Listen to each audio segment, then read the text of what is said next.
Hey villagers, coming back with the video. Is there anything else you can say besides that? I'm actually sitting up here watching YouTube myself. I'm watching Miss Jamima. She's so funny. Anyway, so post COVID. I know it's been a minute since I've made a video, so I want to come back and tell you guys how it's been for me post COVID. I did go back to work last weekend, last Friday and Saturday.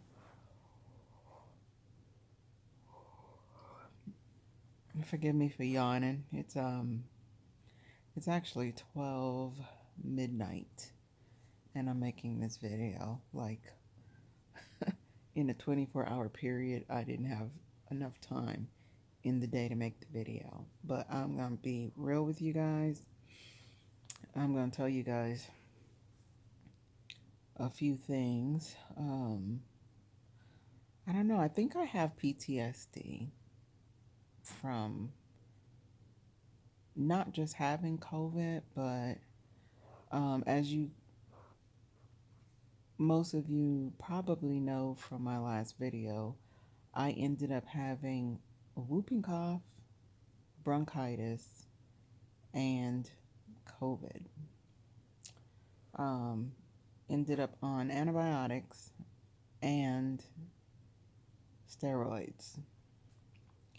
And normally, I've had bronchitis before back in 2002, and um, I had a neb machine and antibiotics. However, this time around, because I had COVID, I wasn't allowed to have a neb machine or an inhaler. They did prescribe the inhaler for me at first in the ER, and then they decided not to give it to me because of COVID. I'm not sure how that works and everything, but that was the situation. My bronchitis only flares up when I go outside and it's like fresh cut grass, or it's about to rain, or I'm just going outside for the first time in the day and um, allergies kick in. So, yeah. Um, but when I say PTSD, so as most of you know, I ended up catching COVID from my mom, um, the person that I trust the most in the whole world. And she was very, very, very sad about me catching it. Um, she at one point just broke down crying because in her mind she was thinking Delta. You know, when Delta was, a lot of people were um, succumbing to the disease, the virus, and so that was her thought process. And so this new variant is not that. However, from what I understand is about this new variant, my mom and I had it pretty bad. Um, I think I had it worse because of the trifecta. However, I'm terrified. I know that it wasn't the same as dealing with Delta, um, but there is everybody's virus, everybody's COVID experience is not the same. And COVID was horrible for me and my mom. Um, the body aches for days, the fever for days, the headaches for at least a week. Um, and then the cough for 2 weeks plus, and it wasn't even just that. It was the isolation. It was the people treating you as though you were a leper. You know, no one wanting to come around you. People not really checking on you to make sure you were dead or alive. And hence why I call you guys the villagers, because I can't say that my support group or support system is, you know, a large system or of, in any way.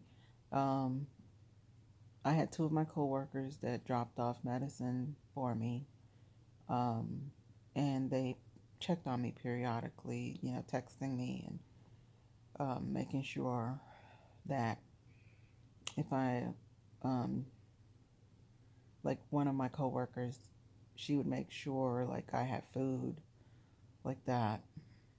Shout out to you, Xenia. Um, that's a sister for life, I tell you. My sissy in Georgia would check on me, which we both ended up catching COVID within days of each other, and we were in different states. And neither one of us had ever had COVID in the time that it had been around. Um, but it was the isolation. It was my brother came over and brought me soup and some Buckleys, and other than that, my guy he would call and check on me. But I have to tell you guys that I was very, very disappointed not being able to work and make the income that I need to make to pay bills. But I'm grateful to God to have the savings that I did. Um, Not having, people that you think would at least even drop off a bottle of water to you, you know, it that time of isolation put me in a mindset where I'm thinking, had I passed away in the house by myself, because I do live alone, um, it was heartbreaking. It's heartbreaking to think that if you died in the house, like, who would come looking for you? And I don't know, it put me in a dark place. It really did. I really, really had to lean on God during those moments. And when I say PTSD, it puts me in a mindset where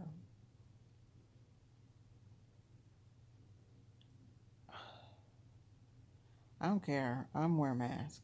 I'm gonna wear a mask everywhere, anywhere, and it's not even just COVID. It's like this whole monkeypox situation that's out here too. It's like,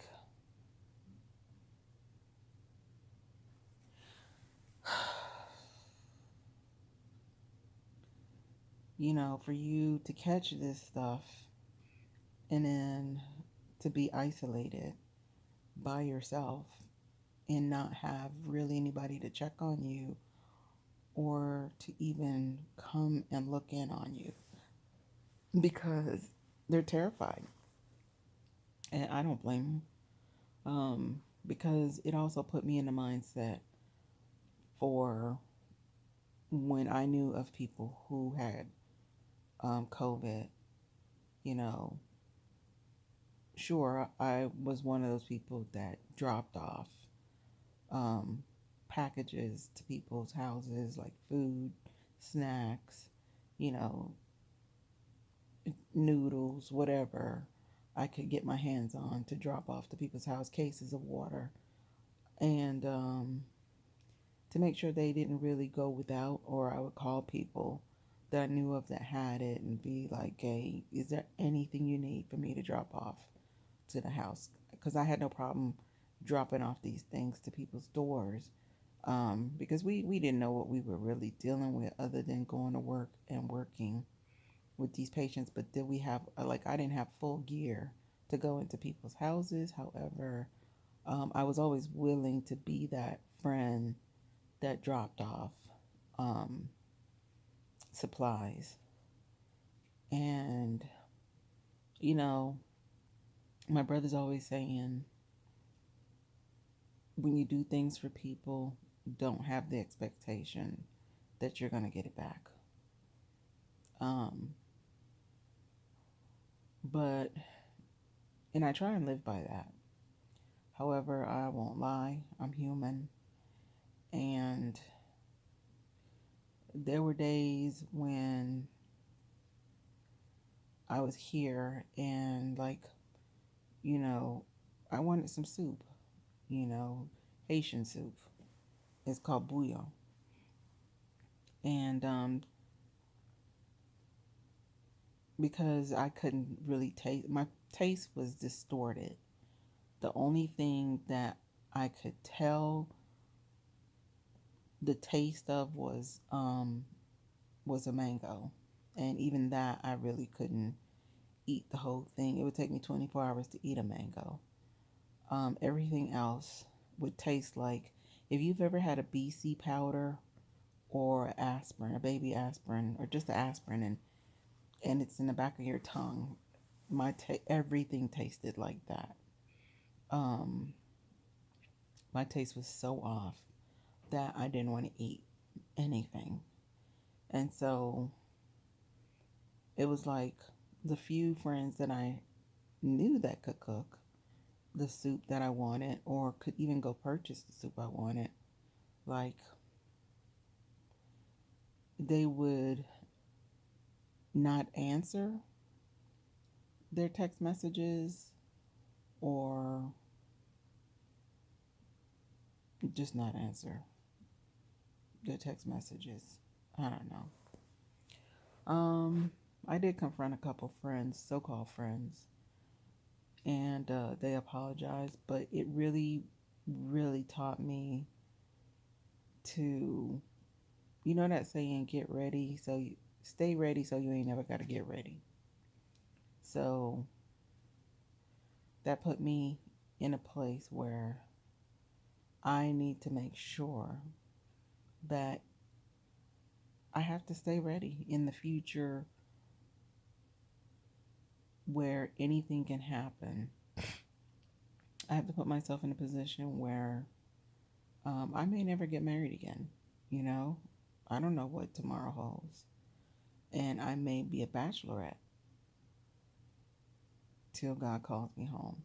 And so that means that I have to keep doing things for myself, by myself, you know, and I can't depend on the kindness of strangers or other people. So I have to always be in that mindset that I need to always remember to provide for myself and don't worry what other people are doing. And I think that's the lesson that I need to bring to you guys, is that when you have this expectation that I am my brother's keeper, I am my sister's keeper, but they don't see you the same way, it's hurtful. And we need to put on that armor and grow a thick skin, because if you allow it, it'll tear you down. It really is. It really can. And I will say that I've been terrified to go around people because I'm terrified to catch anything else. And This was the weak side. This was in Delta. This was the new variant. And I had it very bad. And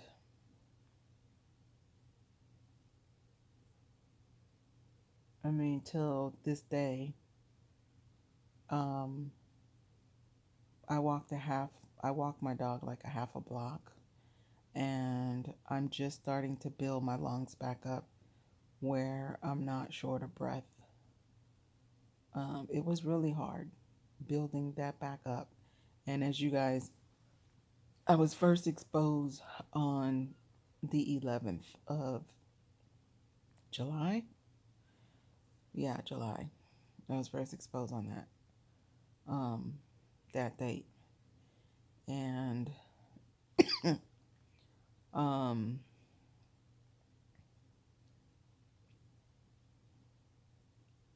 we're now in August. And my plans are to start getting on the elliptical glider. I have one in the garage. Even if it's just for 5 minutes a day. Um, I tried to do 5 minutes and I couldn't even do 5 minutes, but I did something. And so I'm trying to rebuild um, my system. I was having a lot of back problems because I guess I laid down way too much while I was resting with COVID. And maybe it had something to do with all the coughing as well. So I don't know, my mind is kind of scattered all over the place. I have to tell you guys, it was a very lonely, sad, dark time having to be, um, depend on myself, really. And then having family members, you know, I'm just going to be straight up. I know they're not supposed to air dirty laundry, but while we were at the house, it was four of us in the house that all had COVID. My mom, my brother, myself, and and Donald. And I looked out for them, but when I started to show symptoms and I could barely muster the energy to even use the bathroom, um, my brother didn't look out for me, and he would go out and purchase food for my mom and Donald, which are the elders in the house, and himself, but he would not look out for me. He would cook breakfast, but he would make sure he only cooked enough for them and never for me. Um,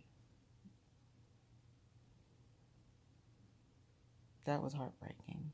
Really was heartbreaking because at that point I felt as though I could have died on that chair, on that couch, and he wouldn't have done nothing for me because he was holding some kind of grudge, which I don't even know what the grudge was. And I love my siblings. No matter what they have done to me, no matter what we have gone through, we've gone through the worst of the worst as kids. And you would think that we would be so close. However,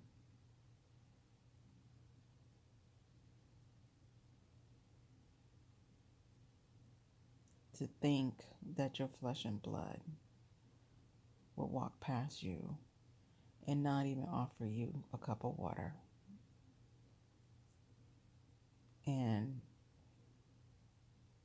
you have a fever, body aches, and you can't even get up to go use the bathroom.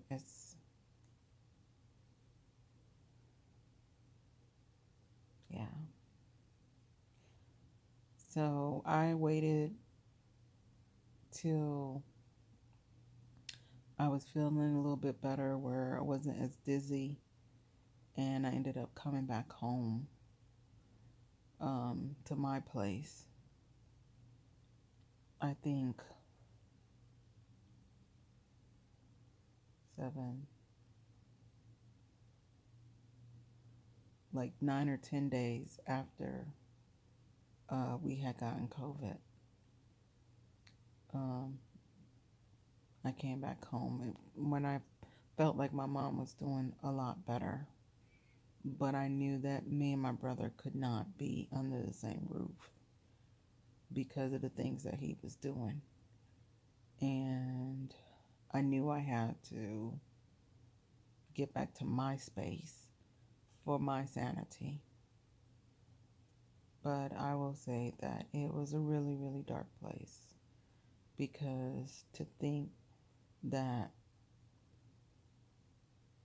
people could be so broken to hurt you when you're at your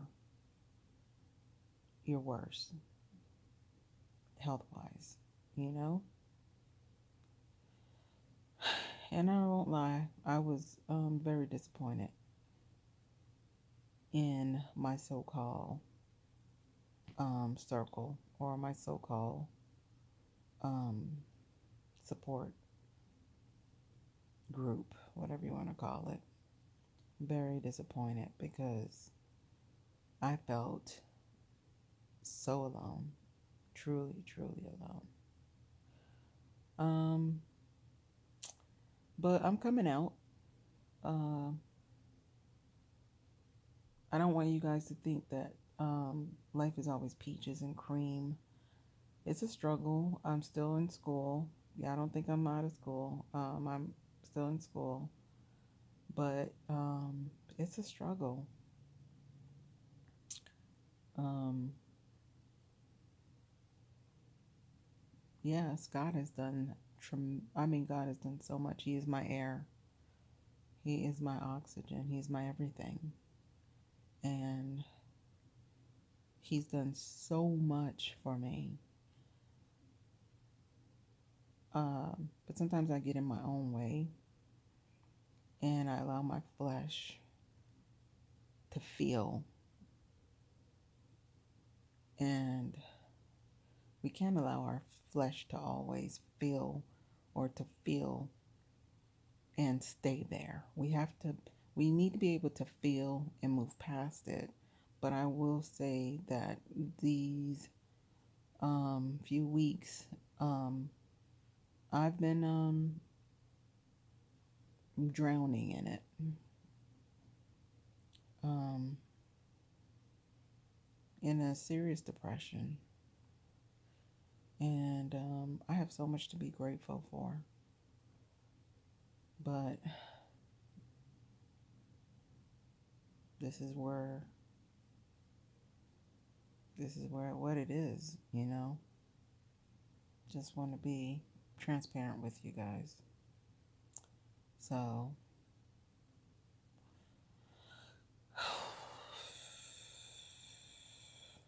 yeah,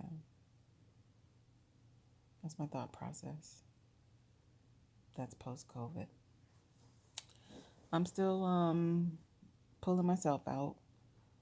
Um, I picked up a couple shifts, and I picked up a new job, which I'll be working at a new assisted living facility in the Naples area every Friday, Saturday. So I have not really decided if I'm going to 100% walk away from um, the place that I was at full time now, where I was working every Friday, Saturday. Now I work every other Friday, Saturday, Sunday. Um, I think sometimes, even though we don't see that the door is closed and it's time to walk away. And I've never been a girl to really like doing PRN, even though PRN right now is the best thing for me to do. And in honest, all truth, um, I only have September, October, November, December. Um, let's just say a good 4 to 6 months to ride this out before school is finished. So I don't know. Other thing about me, to be transparent, is when I was married, husband cheating, divorce, him throwing daggers left and right, just the whole life situation, ups and downs. I walked in fear a lot because he was always threatening to take my sons away from me. So I used to walk in fear, and I try and live my life by the verse, by scripture, where God did not give us a spirit of fear. Um, and I still find myself being fearful a lot of times about decisions that I make. And I don't know if it's so much I'm fearful because I'm afraid to fail, or because I grew up being disciplined so much to do things as other adults felt was perfect in their eyes. So I grew up with that perfectionism mentality, and I afraid to fail to be perfect the way I was raised to try and be perfect. I don't know if that makes sense to you guys. But no, no one is perfect. Nothing is perfect. Only God is perfect. And I try and teach myself that, to remind myself that I am not perfect. I will never be perfect. No one is perfect. And I cannot walk this life by fear, or it will paralyze me, because it has paralyzed me, and a lot of times it continues to paralyze me. But um, I start the new job. I do orientation next Wednesday. And so, I don't know. I just need you guys to pray for me. And just thank you for reaching out, for showing some love. Um, and just know we all are in the same boat. We're all in this thing called life, and we're doing the best that we can do. And I just got to get back on that horse at the end of the day. I got to get back on that horse and ride again. So, y'all remember, God loves you, and so do I.